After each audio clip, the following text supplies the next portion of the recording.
कथाओं का झुरमुट जो मेरा चैनल है उसमें आज की जो मेरी कहानी है वो है एक डर और एक जीवन। छोटी सी कहानी है, एक व्यंग जैसा है ये, अगर देखा जाए तो आप सुनिए, शायद आपको अच्छा लगे। देखिए, इसका शीर्षक है एक डर और जीवन। ये मेरे द्वारा लिखी है और मेरा ही स्वर है। शैशवावस्था सबसे अलग, सबसे अधिक डर मुक्त निर्भीक होती है बहुधा।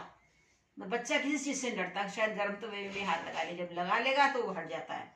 नन्हा शिशु व्याल या व्याल कहते हैं सर्प को, सिंह और सुलगते शोलों को भी छूले, पर ज्यों ज्यों हम शारीरिक बल, सौष्ठव और कद काठी पाते जाते हैं और अनुभवात्मक पुस्तकीय ज्ञान से हमारे ज्ञान चक्षु खुलते जाते हैं, हम भयाक्रांत होकर, भय से भयभीत होकर, मतलब भयाक्रांत होकर अपने अपने दड़बों में दुबकते जाते हैं। डर मतलब पैदा होता चला जाता है। हर किसी के कुछ न कुछ भय होते ही हैं। मैं सदा से अपने, जो इसका नायक है वो कह रहा है, मैं सदा से अपने जीवट कारनामों से चोटिल होता रहा, पर फिर भी जितना मैं भयमुक्त सा जी रहा था और अपने परिवार की दृष्टि में एक साहसी युवक की छवि पाता जा रहा था, मेरी जननी मुझसे अधिक डरी रहती कि पता नहीं कहीं मैं गिर जाऊं, कहीं कोई मुझसे कोई इतनी बड़ी गलती ना हो जाए, कहीं किसी अट्टालिका का, इतनी बड़ी हमारी अट्टालिका बिल्डिंग थी, उसका मैं इकलौता वारिस समझ कोई मेरा अपहरण ही न कर ले, मतलब मुझे किडनैप ही न कर ले।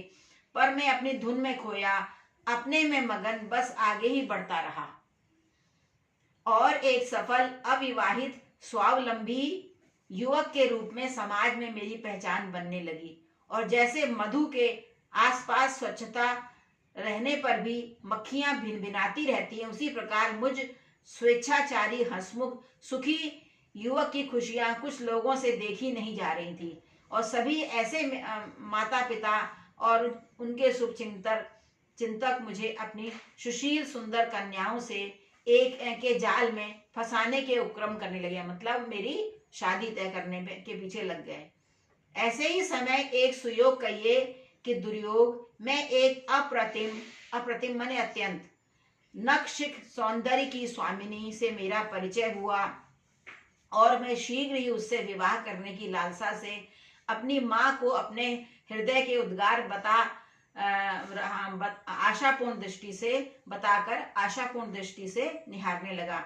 उन्होंने मुझे बहुत समझाया कि अभी कुछ और को भी देख परख लो, पर मैं उस बालक सा हठी हो गया जो मैया मैं तो चंद्र खिलौना लहरों की तर्ज पर जिद पर उतर आया था, और बस बिना अधिक जाने बूझे विवाह की वेदी पर बलि का बकरा सा चढ़ गया। विवाह हुआ, हम एक दूसरे के हो गए, विवाह संविधान से बंधा।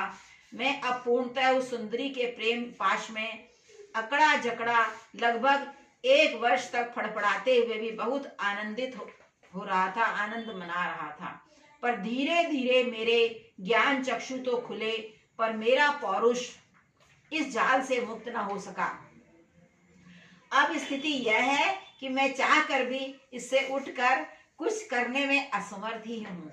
और सच पूछिए, अब 35 की अवस्था में मेरा सबसे बड़ा भय मुझे अपनी रूपसी पत्नी का ही है, और कोई भय नहीं है। जो लोग कभी मुझे साहसी, जीवट, भय मुक्त समझते थे, अब मुझे देख ऐसे मुस्कुराते हैं मानो कह रहे हों, अब आया बच्चू ऊंट पहाड़ के नीचे। नमस्कार, कैसी लगी बताइएगा। ये मेरे मन के उद्गार है, मैंने अक्सर सुना है, उसी पर लिखा है। नमस्कार।